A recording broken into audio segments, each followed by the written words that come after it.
Dami oh. Ito ang itsura nung hindi pa na-demolish, natanggal yung mga rail tracks ng PNR dito. So puno pa ito ng mga trolley. Yan yung mga sinasakyan ng mga commuters dito papunta sa Pandacan naman.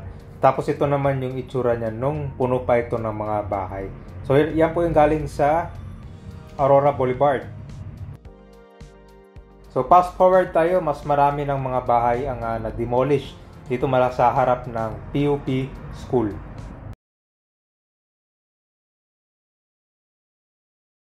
Nandito na tayo sa Aurora Boulevard, Manila. So another update dito sa NLEX SLEX Connector.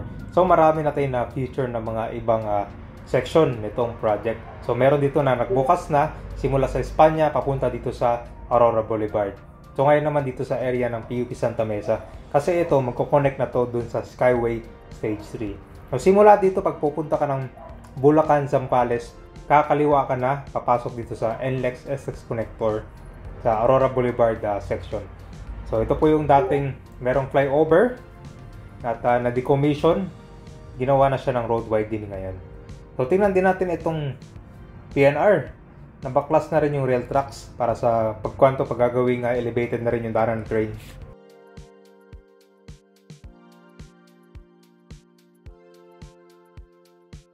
So meron pa palang mga natitira na rail tracks. Tapos ito po yung pedestrian lane ngayon na nagawa nila after matanggal nitong flyover. Nandito na tayo sa Teresa, Manila. Yan. So kung dati papunta ka dito sa PUP School, wala pa yung expressway dyan, no? Grabe, pang iba na, no? Yan. So dito matatanaw natin yung mga latest batch sa mga bahay ng na-demolish. So malaki pa lang kailangan talagang space, no, para sa gagawin ditong project. Kasi kung ano hindi lang mga bahay, pati mga commercial buildings yung na-demolish.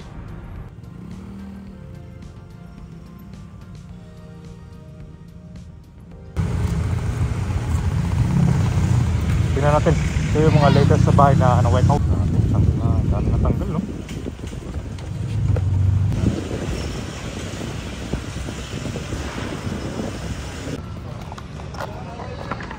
Dami, oh.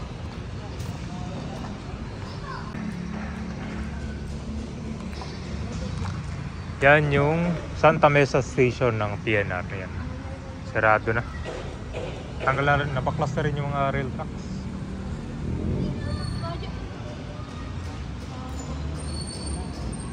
Yan, kung makikita mo ito sa ilalim ka ba, pwede pagawa ng service road or daanan ng mga sasakyan.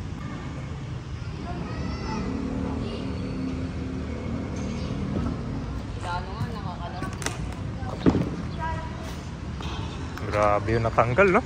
Oh. Mukhang maraming tanggal na bahay.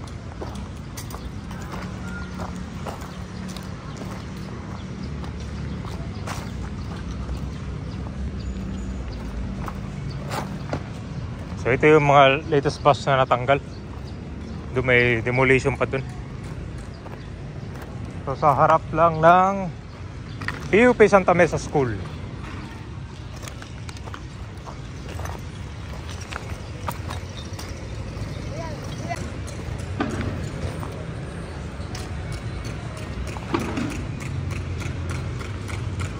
So pakita ko sa inyo itong daanan ng train dati gabay. Nandito may mga kanyan. Dito na uso yung trolley. Yung sasakay ka ng parang improvise sakay ng train. Hanggang kanyan papuntang Pandacan. Ayun, wala na siyang operation.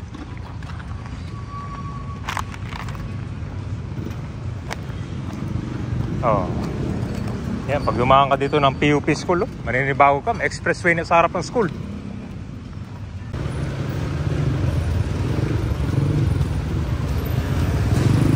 Natin dito.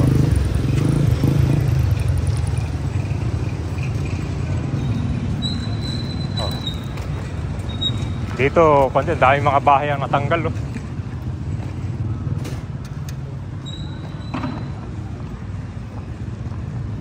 Iba pa yun, di ba? Ito yun, di ba? Po? May gagawing project din dyan. NSCR, yung daanan ng train. PNR po. PNR. Wala na rin yung PNR dyan, di ba? Wala na ho, tinanggal na ho. Gagawin din yan. Po, Gagawin din. matagal pa yun. So ito yung konke bagong batch. Widening, kung tawagin. Kasi, Kalsada. anong nangyari niyan, paway. Hawaii. Oo, So- dapat talaga ang ano niyan, ito lang. Kaso nag-widening sila para sa bandahan. So dito sa expressway pa to, kalsada. Ano pa rin to, NLEX pa rin to. NLEX pa rin. Yan yung ginitiba na yan, NLEX. Dahil pala natanggal dito. Kasama yung bahay niyo dito, sir? Hindi po, banda doon pa kami. Ah, Dami yung video dito. oo. Trending kasi ito eh, lalo na pag demolition. Oo. Ano ng camera mo yun? Ah, malinaw ha. Diba?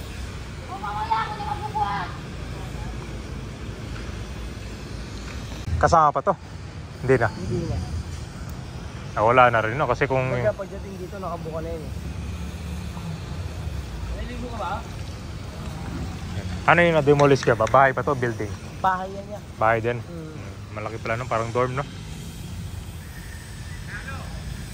So, okay, sige. So yung latest dito ka ba yun? Di-demolish sila ng mga bahay pa no? So ito na yung magdurog to papunta sa Skyway Stage 3. Yan. Dito kasi magkoconnect yung expressway doon. Yan. May ilang portion dito ng NLEX SX connector na bukas na siya sa sasakyan. Condominium yung paupahan. Parang kwanto sir, parang condominium yan. Bakit dinimolish sir? Kasama dito sa project. Ito sir, kasama pa to dito. Ito parang private na bahay lang to.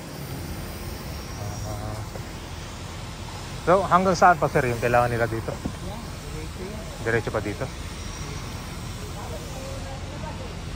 Ibang iba na kasi dati sir, ang original yata dito may mga bahay pa yan dyan, di ba? Yung mga bahay ka ba, naabot yan dito malapit sa Riles. Ito sa Manugang po. Manugang. Sa inyo sir, inaabot sa inyo? Ito. So ngayon sir, nasa na yung manugang nyo dito? Saan sila lumipat? Nandito pa rin? Oo. Halos puro private naman yung natanggal dito, di ba? Binayaran. So malaki talaga. Binayaran sila. Malaki talaga ang espasyo kailangan pala ito sa project. Babaan nata dito eh. Dito Ha? sa kabila. Babaan. Ito sir, magdurugtong to sa konsera, yung expressway doon sa Yan, tanggal yung puno na yan. puno, tanggal din yun. Tatanggal din yan. Tagal mong panahon nakatira dito sir, ngayon mo lang kwan talaga. Nakikita yung puro bahay na tanggal no?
Dalawa. Ay, isang araw lang pala yan. Ay,